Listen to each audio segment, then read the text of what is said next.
სალამი, მოკლედ ამ ვიდეოში ორი სიტყვით ძალიან მარტივად გეტყვი რატო არაფერი არ გამოგდის ტრეიდინგში და თან დღევანდელი სეტაპიც განვიხილოთ. დღესაც იგივენაირად უაზრო დღე იყო და არც დღეს არ უნდა გეტრეიდოთ. მარტივად რო გითხრათ, კარგ ტრეიდერს არ უნდა კონდეს გრძელი ხელები და როცა ხედავს რომ მარკეტზე ცუდი კონდიცია, საერთოდ უნდა გააქროს ბაის და სელის ღილაკები, ის მწვანე და წითელი ღილაკები გვერდზე რო არის ჩარტებიდან. ანუ როგორც ტრეიდერები, ჩვენ პირველ რიგში უნდა შეგვეძლოს რომ ვიყოთ კარგი რისკ მენეჯერები მარკეტზე. ეგ არის ყველაზე ერთ-ერთი მნიშვნელოვანი წესი, რომელიც უნდა გავითვალისწინოთ მარკეტზე მუშაობის დროს. კარგი, ახლა უშუალოდ სეტაპზე გადავიდეთ და ვნახოთ რა აქნა მარკეტმა დღეს. აქ რო დავაკვირდეთ აქაურობას, მარკეტი არის უსასრულოდ აღმავალ ტრენდში, უკვე კარგი ხანია და ვართ ძალიან პრემიუმ ზონაში. აქედან არც ლონგი არ იქნება მაღალ ალბათობიანი და არც შორტი. ამიტომ ყველაზე კარგი ის იქნება რომ შევეშვათ ცოტა ხანი. ჩარტის ძირითადად მარჯვენა მხარესაც ხდება ის ბაი და სელის ღილაკი რო გვაქვს იმას და ფოკუსირება გავაკეთოთ ჩარტზე რომ უკეთესად შეძლოთ შესწავლა და ტექნიკურად გაანალიზება ჩარტის. რაშიც რა თქმა უნდა თუ არ დაატრეიდებ, ფსიქოლოგიურადაც უფრო წინ და წინ წაიწევი და შედარებით მოთმინებას გამოიმუშავებ, რომელიც უმნიშვნელოვანესია მარკეტზე რო გქონდეს. კარგი, ახლა უშუალოდ სეტაპზე გადავიდეთ. 1 საათიანზე თუ გადავალთ, აქ გვაქვს fair value gap-ი და ნუ ისეთი ზონა არის, რომ breaker block-იც გვაქვს, 1 საათიანი გვაქვს order block-იც, inversion fair value gap-იც და ყველა ესეთი მნიშვნელოვანი ადგილი, საიდან შეიძლება რომ მარკეტს რაღაც რეაქცია გქონდეს. 15 წუთიანზე თუ გადავალთ, აი აქ სესიებსაც რო შევხედოთ, ზოგადად აზიას ახასიათებს კონსოლიდაცია, ლონდონს манипуляცია, რაც ამ სურათზე გვაქვს, კონსოლიდაციაში ყავდა ჩაკეტილი აზია, манипуляციით მაღლა გასვლა high, მაღლა გასვლა liquidity ლონდონმა და დღევანდელი იდეა იყო ძირითადად დისტრიბუცია დაბლა მხარეს. და აქედან სავარაუდოდ რაღაც ისეთი კარგი წერტილის აღება, რომელიც მარკეტს საბოლოოდ გალონგავს და დავათარგეთებთ internal liquidity-ს აი ერთ თვიანზე.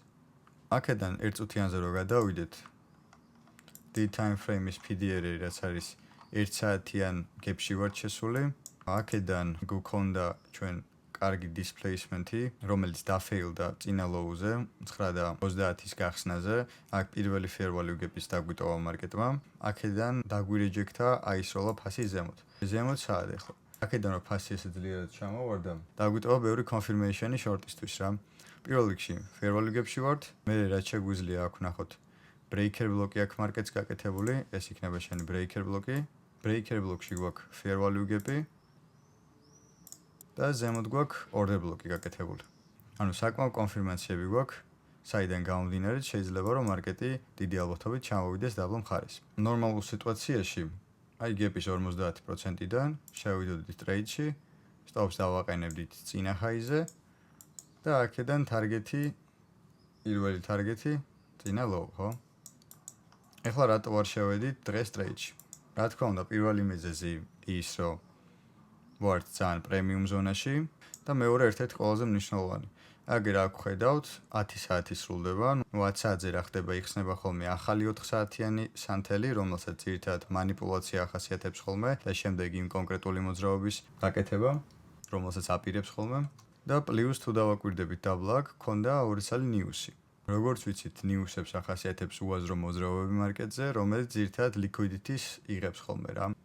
ამიტომ აქ ტრეიდში შესვლა 2 წუთით ნიუსამდე ადრე იქნებოდა სისულელე რა.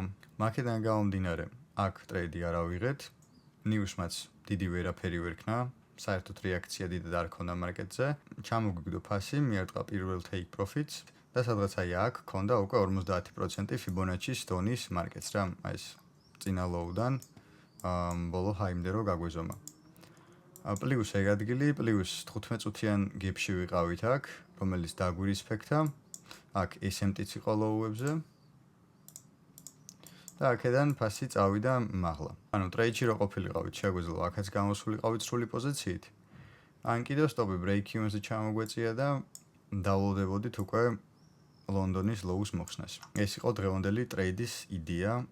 რითიც შეგვიძლია რომ გვეტრეიდა ნორმალური სიტუაცია რო ყოფილიყო რა თქმა უნდა მარკეტზე. თუ გინდა რომ ეს კონცეპტები დეტალურად შეისწავლო და რეალურ მარკეტზე მუშაობა შეგეძლოს, მაშინ შემოდით ჩემთან Discord-ზე და იქ გაიგებ ყველაფერს დეტალურად.